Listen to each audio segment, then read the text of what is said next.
Sahana Vavatu Sahano Bhunaktu Saha Viryam Karavavahai Tejasvinavadhitamastu ma vidvishavahai. Om Shanti Shanti Shanti.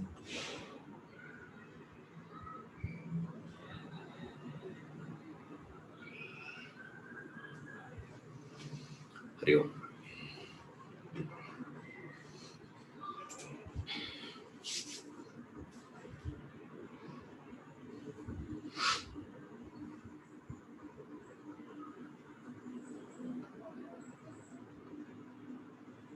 It is easy to understand renunciation to mean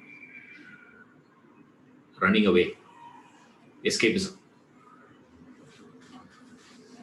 That escapist tendency is taken by people to mean renunciation. And first thing he says, no, it cannot mean renunciation. Why that is not renunciation? What is wrong with escapism? What is the essential point there? One is, of course, it is not practical. Then it cannot mean renunciation is meant for everyone to practice. So renunciation is not. But there is something much more deeper than that in this escapist attitude. Why renunciation cannot mean escapism, running away? First of all, can you run away? That itself is not possible. You cannot run away from the world, full stop. Wherever you go, that's the world only. Now, it doesn't make any difference. Even if you go to Himalayas, it is part of the world. If you say, no, I'm going to, Mars, that is also part of the world. Wherever you go, that's part of the world only. So you can't actually escape from the world. But we can escape from a place, from a situation. Moving away from my current situation, current environment in which I am right now placed. That is possible. That's why we go. That's why in our country, very peculiar. People from south go to north, people from north come to south. All the way from here, the fellow goes to Kashi. And then what those people do, sir, that is not complete. It is complete only if you come to, south. What is that place? I'm forgetting that Shiva Kshetra in the south. Rameshwaram. So you go to Kashi, that trip to Kashi is incomplete. Very absurd one, You go to Kashi means Kashi trip is over, no? He says, no.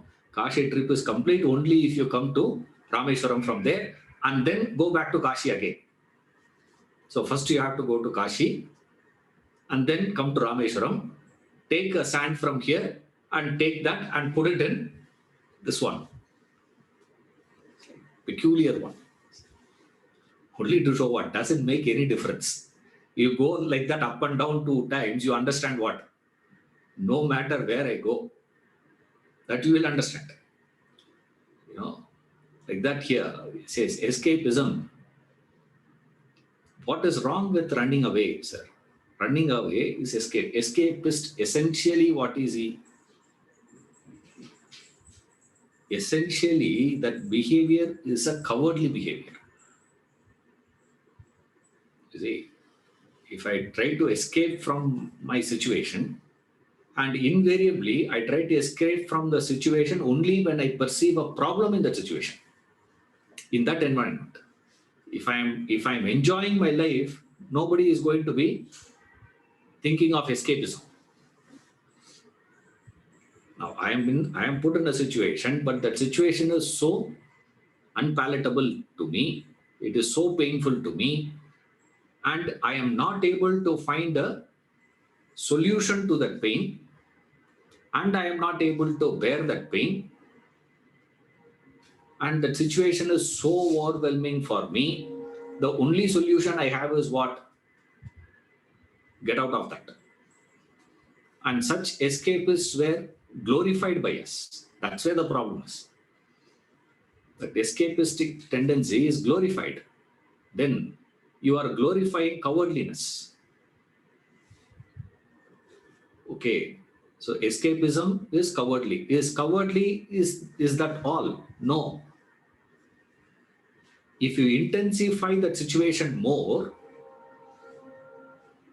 what he will do? If I intensify my pain, right? I escape. These fellows go, no, from India. They go on, they go to which country? Wherever we are not having this treaties between those two governments. Otherwise, what they'll do? They'll catch him there and deport. So they will go to these countries. Imagine all that, 175 countries or whatever the number of countries we have in the world. Imagine all the countries in the world has come to an agreement. Then where he will go? You are caught. It's not going to make any difference. Wherever you go, you will be caught. You can't escape from a situation. If you cannot escape from the situation, that escapist will do what? That coward will do what? Anybody? I hope you are all following. Escapism is when you want to escape, only when there is a pain. I have a problem in my house. His wife is such a pain for me. What to do, sir? Take sannyas and run away. I can't deal with her. So I run away. Right. Just an example, huh? Okay. Don't think in the class is for, all that frustration from the house is coming out. Yeah. It's not that. If he can escape from the situation, he will escape. Because you can't escape it from the world. Because anywhere you go, it is part of the world. So whenever we say he is escapism is what? Not escaping from the world, escaping from his world, which is his situation. If he can do that, he will escape. Suppose if he cannot escape from the situation is so intense, so strong, it's holding him to the neck. What he will do, sir? Suicide. Correct, Suresh. For once in your life.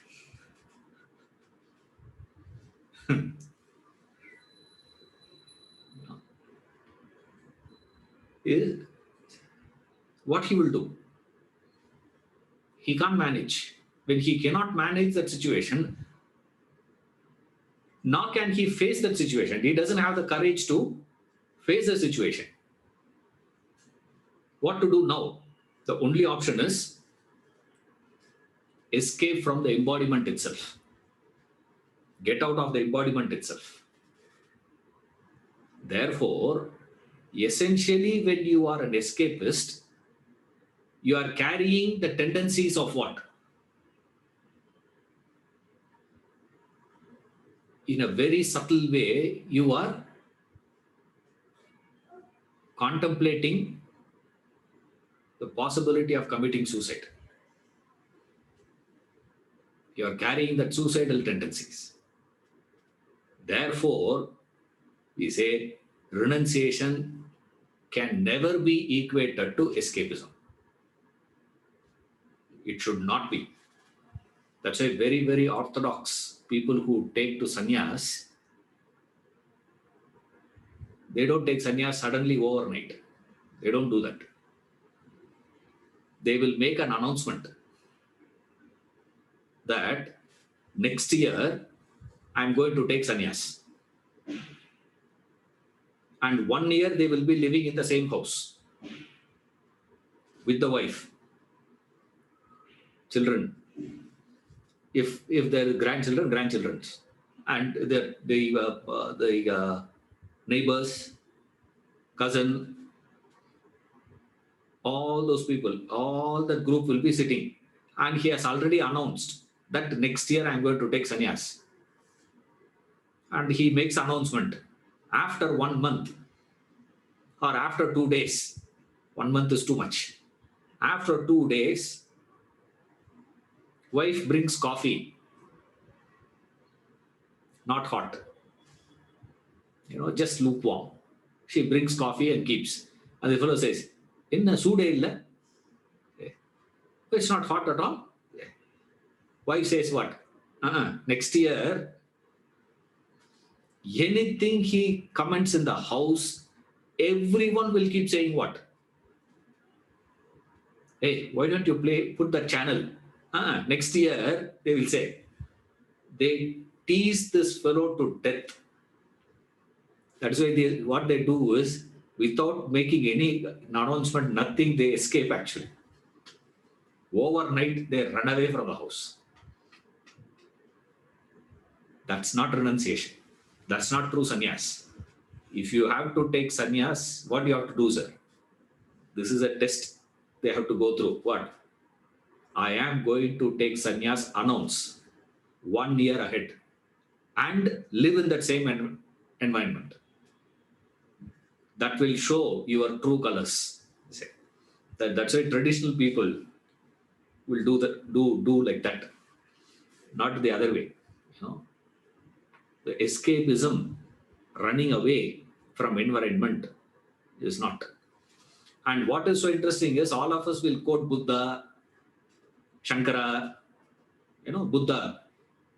He just saw, he decided, and moved out. And you quote. That is why he is immediately bringing in and planting Janaka. The moment you say, sir, what he says may not be, but what about Buddha then? What about Shankaracharya then? Shankara also did like that. No, he did not make announcement 1 year advance and all that. Buddha did not do all those things. So how can that be? How do you account for those people? To counter that, he plants this personality, Janaka, a picture of renunciation. He's a king. He is living as a king. That is why the Upanishads say this knowledge, the subject, the spiritual path is not for weaklings. Let weak-minded people not hear this, he says. Weak fellows should not even hear this. Forget about understanding all that. Don't even hear it. It's not for weak-minded personalities. Because the fundamental weakness is what? You believe the problem is in the situation. What you don't understand is you have caused it. You have created the problem outside. No matter what the problem is. It's a government problem, corona problem, this problem, that problem, any problem you say, it is created by you. Nothing external. So no point in fighting with that external one. You got to get rid of the root. What is the root cause? What is the cause? That understanding that the problem is created by me, not by the other. Any problem that I'm facing today in my life, no matter who you are, where you are, what your situation is, this understanding, if you have, this understanding is called renunciation. This is called knowledge. This knowledge, this understanding is called renunciation. But you can never believe it. How is it that I have caused it? Sir, they are doing all these things, and how? I am the cause of it. Corona, I am not the cause of it. I am a victim of Corona, sir. I am not caused it, please. And each one will give one theory. I don't care what theory you have. There are so many conspiracy theories going on. But one thing is for sure. What is it? I am a victim. I am not a cause. Now, how do you cause it? And that's what this knowledge is all about. That is where this understanding comes. That's where we start probing, saying, well, what is this renunciation? What is this idea of renunciations? If it is not escapism, then what? That is the question. And he has promised to all of us, I will explain to you renunciation from your own experience. What has happened to you, I'll use that same thing to explain renunciation to you, and which no one can refute. Page 227, last paragraph. In your childhood, you were attached to playthings. You spent your time then acquiring and enjoying toys and trinkets. Now that you are grown up, you no longer value them. You treat them as trifles. You are preoccupied with other attractions, caught up with your family, name, fame, wealth, power. The childhood playthings do not hold your interest anymore. They drop off. You're said to have renounced them. What determines your dispassion towards your childhood interests? What ascertains that spirit of renunciation? Carefully analyze the cause. It is not your physical parting from playthings, not your dispossession or non-enjoyment, nor limitation in their possession or enjoyment. You may possess them, even join your children at times and enjoy playing with them, and yet claim to have renounced them because you do not treasure them anymore. They are not worth anything to you. You no longer credit them with any merit. Your interest has risen to greater heights. As you graduate to higher values of life, you automatically drop your interest value for the lower. You grow out of it. That spirit of inner abstraction or resignation is the crux of renunciation. Thus, renunciation follows one's growth in personality, found knowledge established in the higher values of life. This is the crux of renunciation. It says. Examine your own experience. What had happened to those toys? Remember, we used to have a fascination for collecting, stamps. We don't see that in kids anymore now, because they don't even know. We used to get letters through postcard and all that. We have used to get this postcards that Pongal, Mahar Sankranti time in our childhood. Sankranti time, how many postcards you have got? That used to be a competition. How many cards you got. So what we do is we collect from others' houses also, because we have to take it to the school to show. So from other house also we carry. Postcard rika, we'll carry all that. And I used to go and show that. And what a treasure. If one fellow were to steal one card from there, what a fight. Have for the Pongal postcards. And now there's no postcard on that. Now what is it? There's no fun now, actually.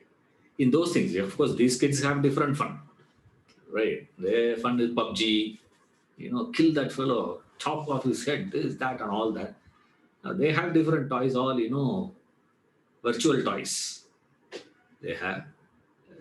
We used to have toys, stamp collection, And this postcard collections, similarly marbles.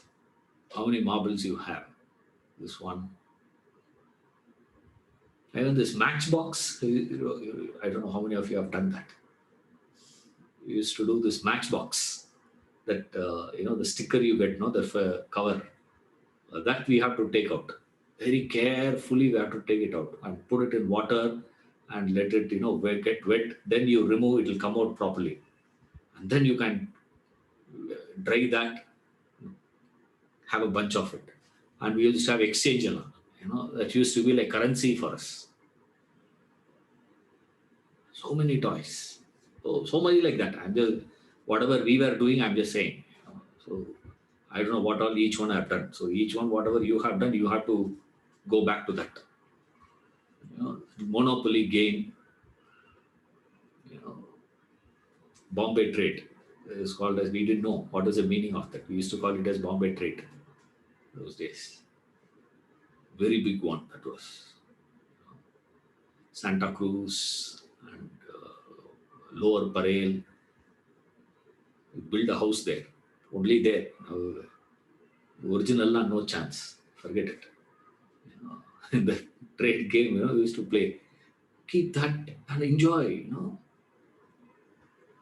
Now you play that same things, you show that same things, you may possess all those things also in your house. It's all there. You play with your own child. With grandchildren, you may be playing the same Monopoly game. Rolling the dice and this market and this is the price of it, and there's a negotiation for that price of that house, sell that house, and suddenly you are caught, you are in trouble. So what to do, sir? 3 days you have to be in jail. The game there is, you're in jail for 3 days. Means, 3 rounds they will play continuously. You are in jail, you can't do anything. Imagine you are put in jail for 3 days. What will happen to you? My God. We were all, very proud actually. I was going and telling in the school, my friends along, my father is in jail now. Because there was one agitation they had at that time in 80s, mid 80s in Tamil Nadu. All the teachers association had a strike. So all the teachers association heads and all, office bearers and all those people are all put in jail.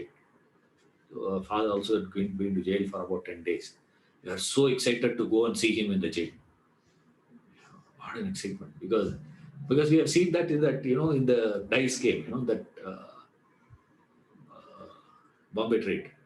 Now suddenly we hear that our father has been arrested, he is in jail.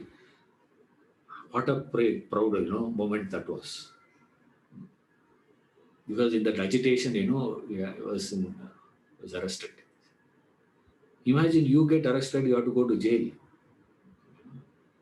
What will happen to you? But in the trade game, how do you feel? So what? You lose and you are lost that house. Right? What happens to you when you have lost a house which costs so heavily? Lower Parel house you have to sell to clear your loan, and the loan has become so much, and they have confiscated your properties. How you feel? Oh my God! Do you feel that same when you play with that child?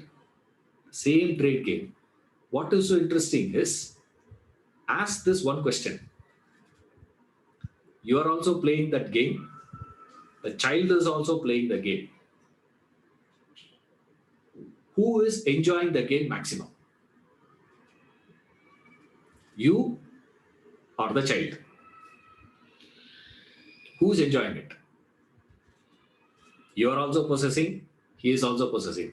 How many houses you have? Is there any taboo that you can have number of houses? No. You are also building houses, you are also lending money, you are also doing all that. He is also doing all that. You are also losing houses, he is also losing houses. You are also gaining, he is also gaining. You also lose, he also lose. All that is happening in that game.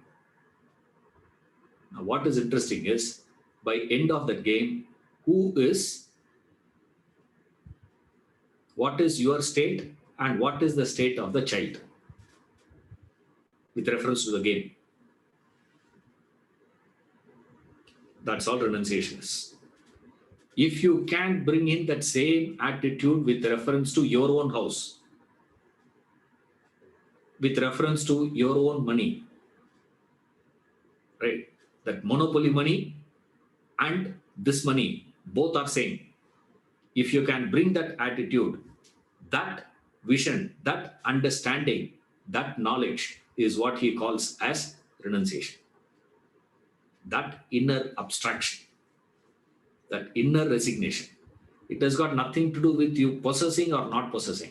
It has got nothing to do with the quantum of possession. It has got nothing to do with how much you can enjoy, how much you cannot enjoy. You can enjoy. In fact, you will enjoy more than that. Then where is renunciation, sir? Renunciation is in that understanding. What is understanding? This. Now, what is so interesting is you will recognize this with reference to the toy world, but you will never recognize this with reference to your toys. Right now, you are playing with certain toys. That understanding you will never get with reference to this toy. You see, with reference to that child toy, you understand. That's what he says. What toys makes our joys. You make your own toys. Very, very philosophical point. Toys. In fact, the most philosophical poem, the Select English Poems book, says the most philosophical poem is the toys. Fascinating one. All that it says is what? What toys makes your joys, man. That's all it is. Current one, with reference to the toys with which you are playing today, my house, my business, my family, my child, my this, my that, my country. That's a toy. For you, that is a toy. For him, that is a toy. Now, each one of us have got our own toys with which we are involved. Wherever you are involved, the child is involved with that. You are involved with this. What is the toys that you are involved with? Name, fame. That's what a lot of people say. See, nobody should say one bad word about me. Everyone should say only good about me. Everyone who is watching my video only should say good about me. Nobody should say bad. You say anything bad about me, that I can't. Rest of it, I'm not saying immediately everybody say bad things. It's not the meaning. I enjoy people, scolding me. Then something wrong with you. See? But that idea, name, fame, to lose my fame is such a tragedy. I can't afford to do that. That's too much. Power, position, status. Lot of them buy so many things to prove their status. I've seen people buying gifts, for the weddings. Not to bless the couple, to show their status. That's all. The absurd one to carry, this, what is it? Bouquet, flower bouquet. So what is the fellow going to do? Yeah. If it's a new housewarming ceremony, you go, immediately what do you have to buy? Wall clock. I had wall clocks, in my house. We had housewarming, in spite of not telling people. That is, I had 17 wall clocks. 17 I had with me. And the tragedy, what? All the 17 fellows, we expect when they come home, they check the clock which I gave. Where is the clock? There is a clock. So as soon as fortunately here in our apartment there is a security here. Without that security calling me, I say yes, allow them inside. They will not allow. So the moment they call me, they say immediately, I tell, hey, he's coming today. Change the clock, because they will come and check. In the clock, yeah. And I go. The room itself is a double bedroom. Huh? The double bedroom, okay, you can put one in the hall, one in this bedroom, one in that bedroom. Okay, one you put in the kitchen also. And then, two bathrooms. One put in this bathroom, one you put in that bathroom. Now, wherever you go. And finally, we get confused which time is the right time. That's another problem. Go and give. For what you give? Just to show your status. You see people dressing and coming to the weddings. How do you dress and come to the wedding? As well like catwalk, come with makeups and this one. Sometimes we get confused. Who's the girl? In those days, only the girl who's getting married would, the bride will come with the, makeup, bridal makeup. They used to be having a special one. And then they said, along with the bridal one, now this, the grandmother and grandfather, everyone are having, designer clothes now. All of them have to have designer clothes now. For what? To organize weddings in this country. If we stop that, 50% of loan problem will be over. Oh my God. And I go to these weddings, they cook. And then this fellow asks the question also.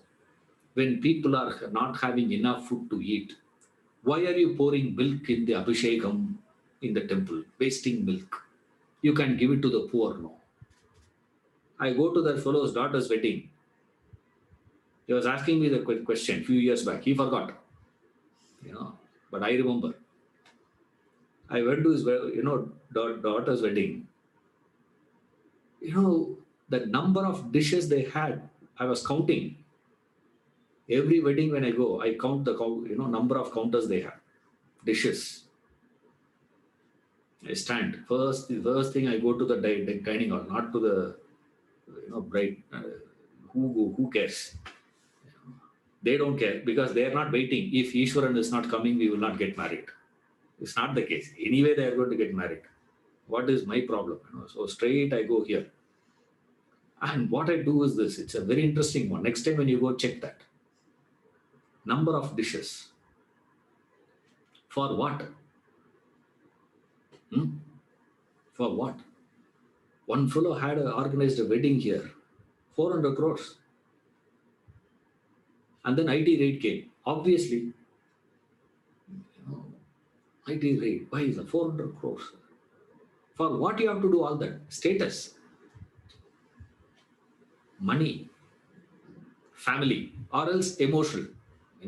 My wife, my daughter, my son, my grandson, granddaughter. Parents are out. No longer parents are coming into picture. So much of value for what? Name, fame, power, position, status, family, money. That's it. My business. More than this, you can't think of anything else. This is all your toys. All that he says is, if you can have this understanding, if you can have that vision which you had developed with reference to the erstwhile toys of your childhood, how you see that with that same vision, with that same eyes, if you can see this, that vision, that understanding, that perception, that knowledge is called renunciation. Now the question is, what you derive out of this example? What we derive is, how did you develop this vision with reference to the toys? How did you lose that? How did you develop that vision? Your so much of involvement was there with reference to that. How you lost it? How you missed it? By you introducing something better. You see, by your understanding, your involvement, you being introduced to something higher, you developed a different vision with reference to the lower. You developed a new vision to the lower. That new vision is called as renunciation. Unfortunately, when it comes to your toys, what is higher than your toys? Who has to introduce that something which is higher than your toys now? The child by itself will not go to the higher one by itself. It is the parent who has to be introducing it. That's why parenting is different. You say, when you have to parent the child, what you have to do? You have to introduce to the child something higher. So when the child is so involved with the toys, you introduce a bicycle. When you see that bicycle, you automatically start getting the taste of it. Okay, but then initially what happens when you are riding a bicycle? You fall, you get hurt. You say, what? No, I prefer to go back to playing with my toy car. You can keep doing it and enjoying yourself. And then what happens again? Again you are put to that cycle. And say, right now, I am coming with you. Right, move. He says, pedal it. And slowly you start pedaling that, and slowly you start getting the joy of it. Once you start enjoying, once you start deriving joy from bicycle, even without your knowledge, your attention, your interest, the value that you have been giving for the toy car, lost. Suddenly one day you'll remember, where is the toy? Even if you recognize the toy, even if you take the toy and start playing with the toy, still you are not interested in that. If the toy car breaks, nothing happens to you now. But then what was the case? If the toy car is not running, you're finished. Now, where are you? Bicycle. Keep running, keep wheeling, and then you take that, take the handbar straight and ride. I don't know how many of you have tried all that. You have the handbar like this and ride. We turn it like this and ride. Not easy to get that balance. Very difficult to get a balance like that. So to learn balancing and to show, is a joy. And then to ride with one cycle, one wheel on, is so interesting. And then you start riding a bike, motorbike. Then what happens to the cycle? And you start driving a car. Then what happens? The bike is gone. Car is the joy. Hey, keep going. We get something. So how do you get renunciation, sir? When you graduate to the higher values of life, you automatically drop the lower. That graduation to the higher. See, when you are reading Buddha, you read Buddha what he has dropped. You never see what he had picked up, because what he has picked up is not visible to us. It's not perceptible. But what he has dropped is very perceptible. He has left the family, he left the kingdom, he left all those things and gone away. Wow, that is renunciation. That is not renunciation. That is the expression of renunciation. But renunciation is not that. Then what is renunciation? Renunciation happened in Buddha well in advance, so early. When the moment he picked up something higher. The problem is we have no knowledge of something higher. All that is known to us is what? Pursuing the world, pursuing the desires. You see, then what is higher knowledge? That's what he has to prove. What is the higher value? That's what he's giving next. The highest value, the greatest mission in life is the discovery of the Supreme Self within. He who has set self-realization as his goal in life pursues it with faith and conviction, has no attraction for worldly possession and enjoyment. Name and fame mean nothing to him. Wealth and power do not lure him. He does not get enmeshed in family affairs. He understands the ephemeral nature of all that the world offers, be it wealth or enjoyment. If he needs to possess or contact them, he does so with inner abstraction. Others may not recognize his mental resignation towards them. Thus, renunciation could be defined as disinterested interest, dispassionate passion towards the world. The Tamil scripture refers to that state in striking terms: Tungamal Tungi, asleep yet not sleeping. Now, how do you get it? Now, if you are going to be getting to renunciation without the goal of self-realization, then it's not possible. Without the goal of realization, if a person says, I don't have value for the worldly things, he is simply bluffing.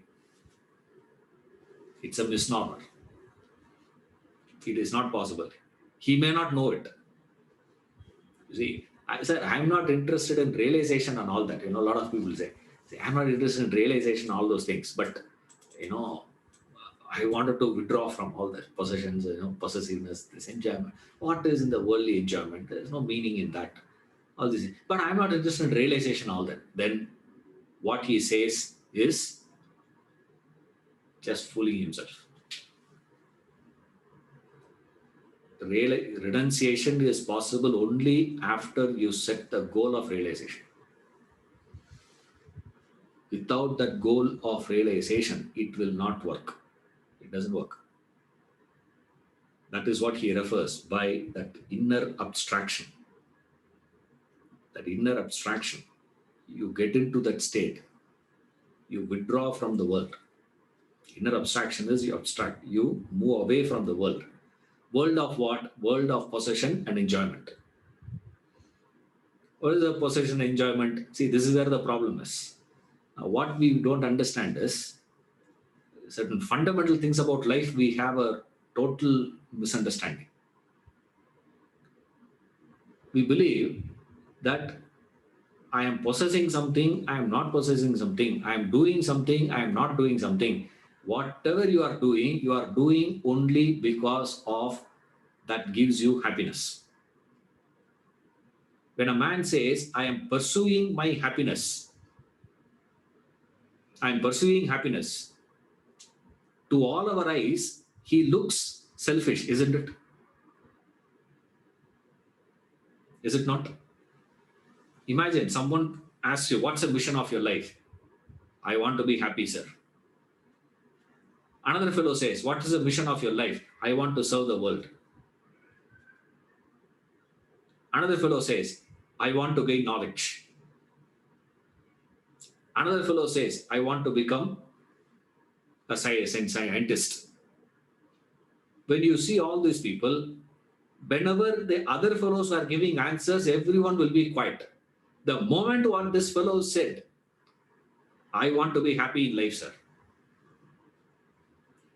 we all look at him as what? But the truth remains is what? Yet the fact of life is what?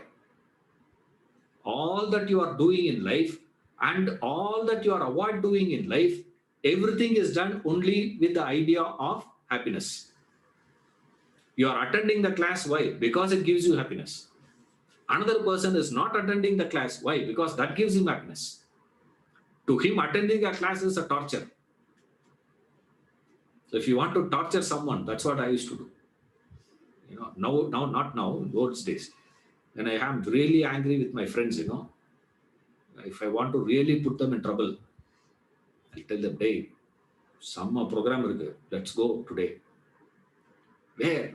Vada, free ticket, man. Wow. Now, our fellows, free means anything is fine. Free means even phenyl is fine for us. The fellows, they come. I go and sit there, mandolin Srinivas, Kacheri. Something will be making noise, And it is so interesting to see these fellows, sitting.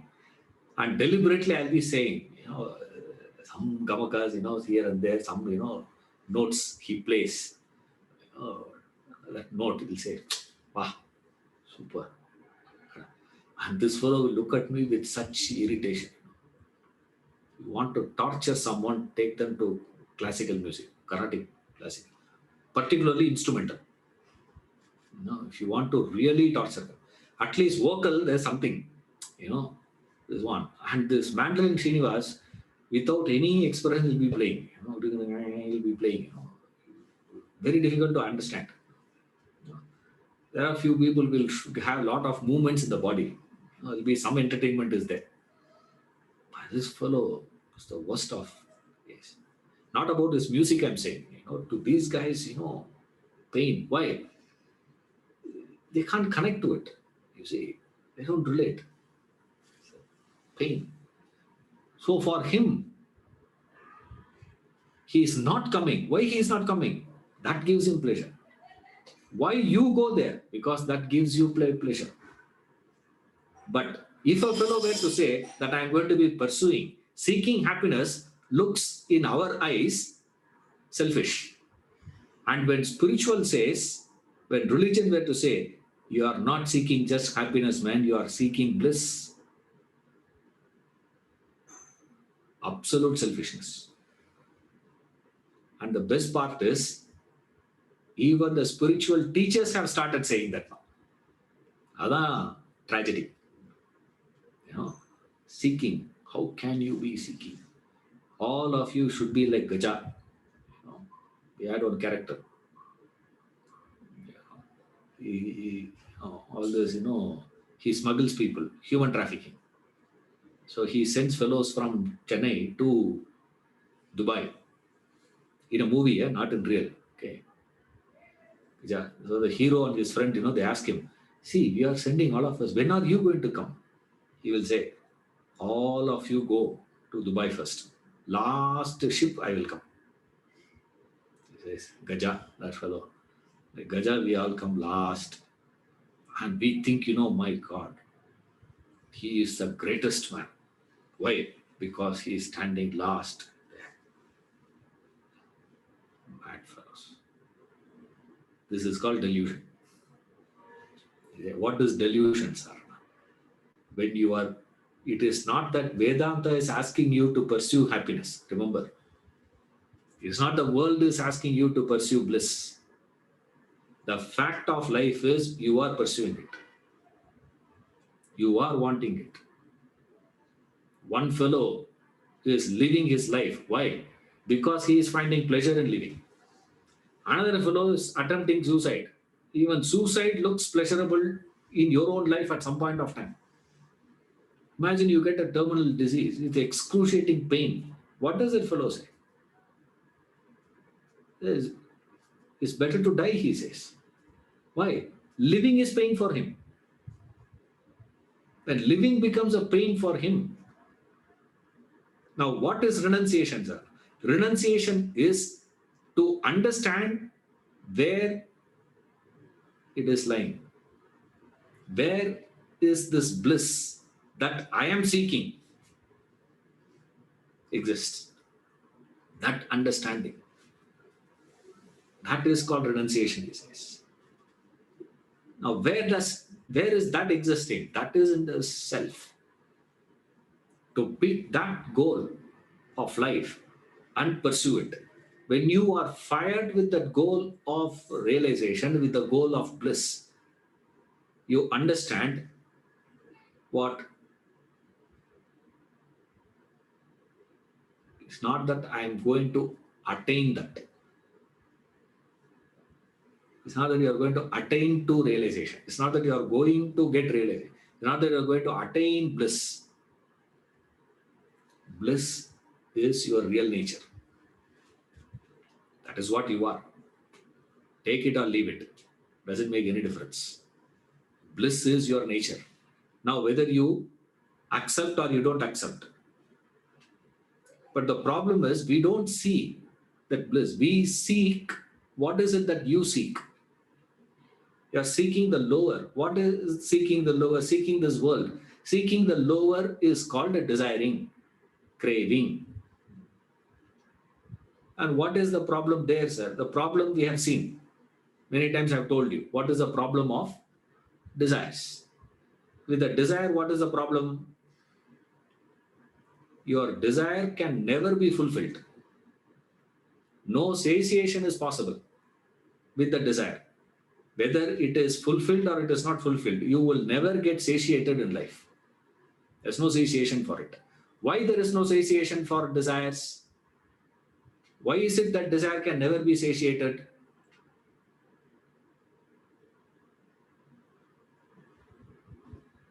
What is the reason for that, sir? Now, when you have a desire, only two chances are there: fulfilled, not fulfilled. When your desire gets fulfilled, what happens? You get frustrated because what you expected is not what you are getting. What you thought is not what it is. Once your desire gets fulfilled, what is the proof of it? The divorce rate is 67%. There. US. Why is that? All love marriage only. There's no arranged marriage concept there. All love marriages. The love marriages go for divorce. Why? Why does it go? Because of this is not the person I expected. I want to get married. That is fulfilled.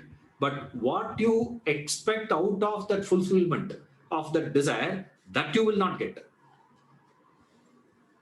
What I'm expecting from that house, that I will not get. House I will get. This is what the problem is. This is where you get duped completely. And people say, hey, positive thinking, a law of attraction, all doesn't work in life, remember. It doesn't work for you. Why? Because you law of attraction will attract a house. But what you expect out of that house, that you will never get. Now, do you want this or that? When you're asking for a house, when you are dreaming, when you are desiring, what were you doing? Mentally. See, this is called knowledge. That's what he says. You need that knowledge. Without knowledge, it is impossible. What is the knowledge? Knowledge of what is happening to you, what you are doing. What are you doing? I'm desiring, desiring, desiring. When you are desiring, what are you doing actually? One.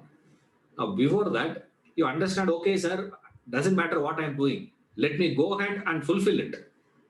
I want to get a car. Go ahead and get a car. I want to marry this person.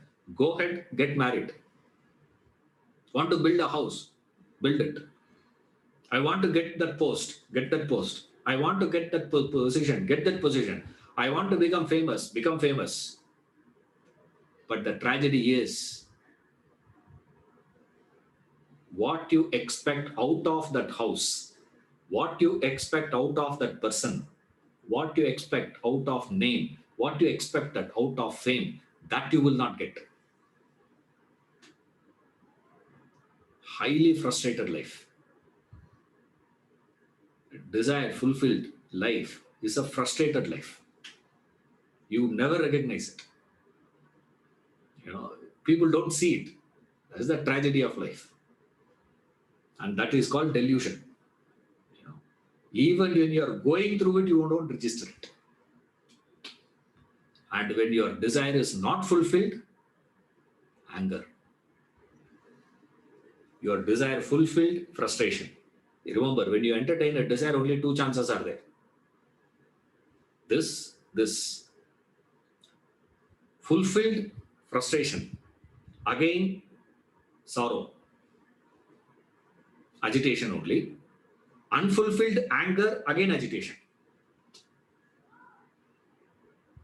Anger, I have told you, anytime you think of anger, immediately you have to put one word along with that. Anger means what? Anyone remembers?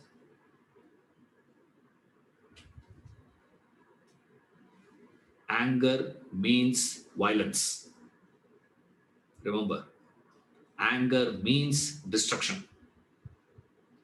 You can never, that destruction could be happening at the action level, destruction could be done at the verbal, destruction can be at the thought level. Destruction can be for the other, destruction can be on yourself. Doesn't make any difference. But you can never think of yourself. Any time you had been angry in your life, that moment, or anyone with whom you have seen anger, when does that anger subside? That anger will subside only after destruction. The destructive, that's called anger. When your desire gets interrupted, you get angry. You say, you have studied all this. I'm only recapping, okay? Detail you have studied in this chapter is there. Strength of emotion. He's explaining there. What is anger? It is the genesis of anger is I have a desire and there is an obstruction which is not allowing my desire to get fulfilled. So what happens to me, sir? My desire gets deflected.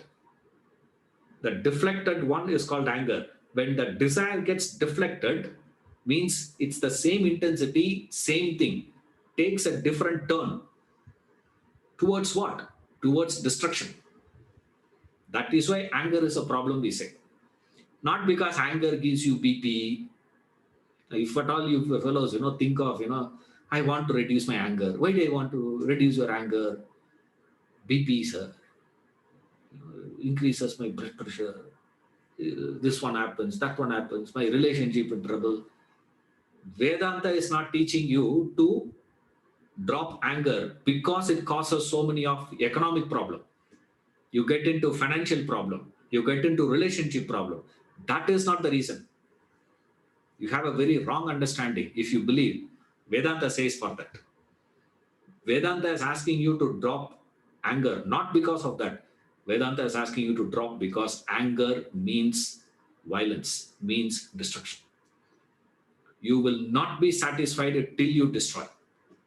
You cannot be, without destruction, you cannot subside. See, with desire, what is the problem? This, that. Fulfillment, frustration. Not fulfilled, anger. Either case, where are you going to be? You're going to be in agony.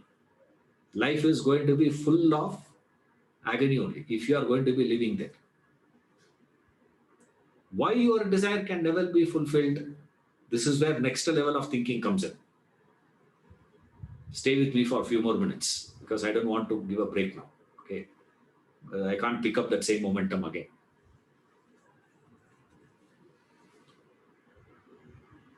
Desire is there. Put a chart like, I'm not having it right now. I'm not having a board to show also. Now imagine, put a chart, anger, the, what you call desire. Desire, two options are there. Fulfilled, not fulfilled. When it gets fulfilled, I get into frustration. Not fulfilled, anger, violence, destruction. All this leads to what? Agony. Right? Now, unfulfilled leading, here comes a tricky part. When we say, when you are moving in the direction of desire getting fulfilled, is it getting really fully filled? Why? That is what we saw earlier. Said, sir, what I expected out of that I will not get. Which means the fulfillment direction where I am moving is only apparent. Eventually, where I will land? I will land with the second option only. So it is never like this. It is actually, the chart is what? Desire, apparently fulfilling, apparently happiness, joy, satisfaction, eventually leading to unfulfillment. That leads to anger, that leads to violence, that leads to destruction, internal or external. So finally, where are you going to land whenever you entertain a desire? Either directly you land to violence and destruction, or indirectly you land deferred. That's all. When your desire is fulfilled, your violence and your destructive tendency gets deferred. That's about it. Not plucked out of your system. Why this is the case? Why your desire can never be fulfilled? Why such is the case? You're all with me? You're all able to follow, no? The points. Desire is there. This is here. This is here. This is here. Therefore, what are you supposed to do, sir? You can never entertain a desire and expect to live life blissfully. Expect to live life without any agitations. And as long as you are agitated, you will be violent, you will become destructive. Destruction can be happening at any level: physical, verbal, mental. They say, Nasama Pova. They say, people say that. What is the meaning of that? Thought level destruction. I don't have my power to destroy. It's not possible. That's why a man cannot speak against his boss in the office, comes to the house and starts shouting at his wife. Right? Poor lady, what she can do? She can't shout at her husband. So what she does? She starts shouting at the maid. Yeah, weak link. Suppose if you believe, this is where the problem is. Most of you will be saying, Appa, sir, I am not a violent person. I am not a destructive person. I am a sadhu. I am a sannyasi only. Like, only difference is what? I am not having, this kurta, mala, and all that. You are having it, I am not having it. Yes. Otherwise, same only, same to same.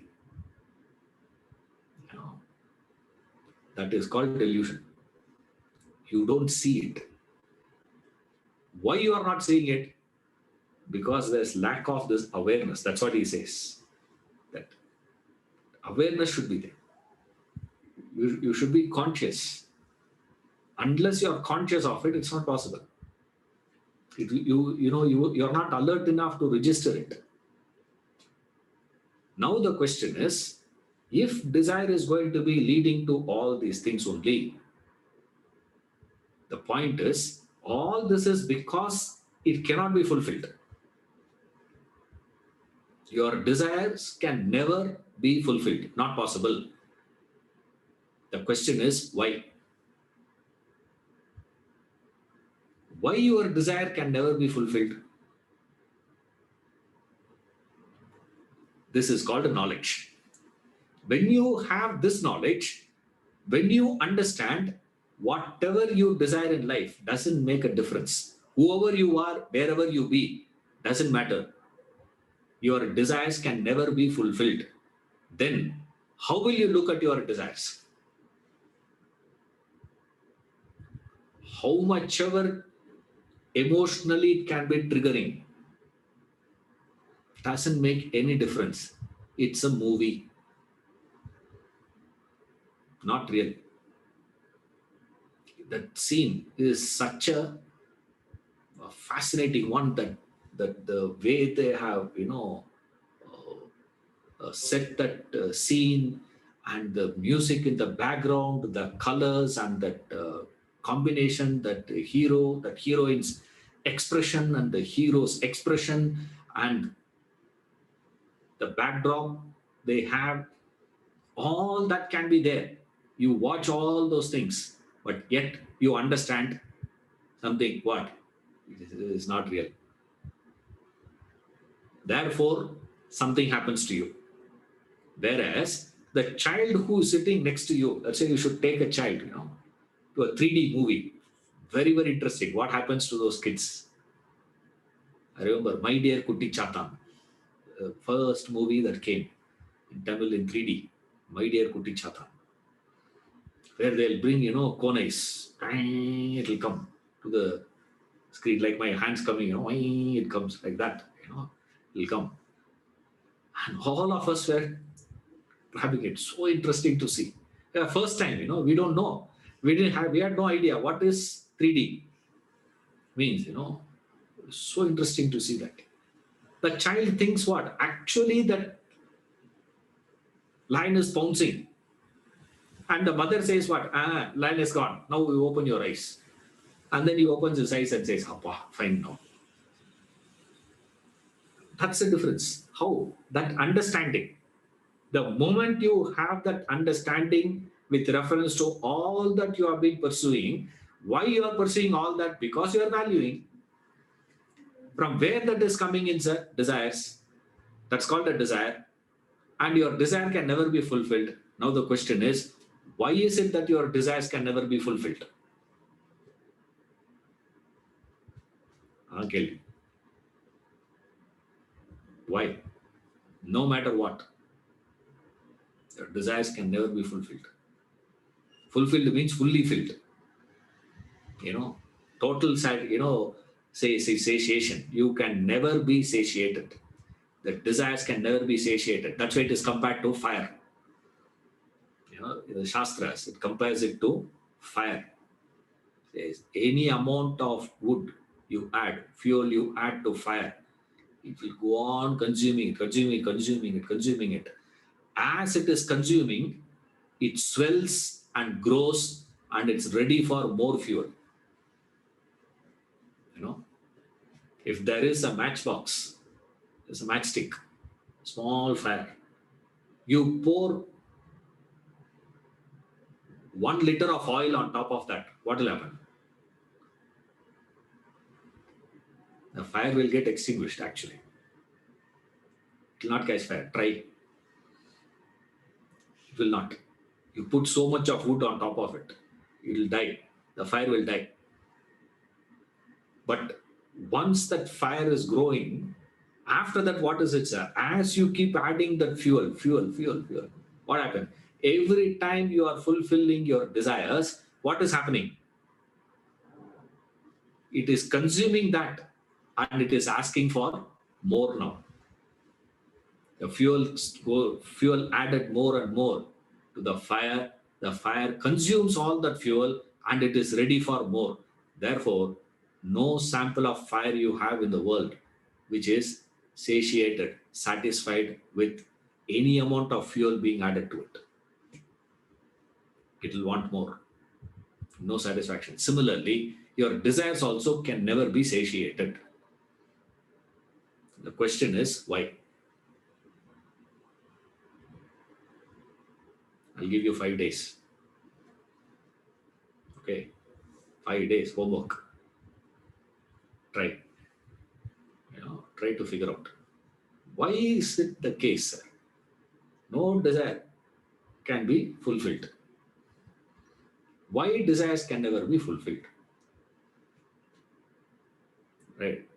After giving the answer, we'll say, "Avladana." That's all, is it? Like my friend used to say, when you go for a quiz program, only 2 questions they ask. Set of questions which are tough. There are questions which are easy. Ask Epra theriyum. All the questions to which you know the answer, easy set. To all the questions you don't know the answer, tough questions. That's all it is. Only 2 questions are there. Like that. It's a tough question if you don't know the answer. If you know the answer, it is not. But it's an amazing one. Unless you understand this part, rest of your life you will never understand the idea of what is wrong with me pursuing all that. You see, all that you have been pursuing is your desires only, nothing else. And you never understand what is wrong with it. Why? Because you never understand what is wrong with the desire. Consequence of that we know. All this happens, you don't require a great philosopher. A little thinking is enough.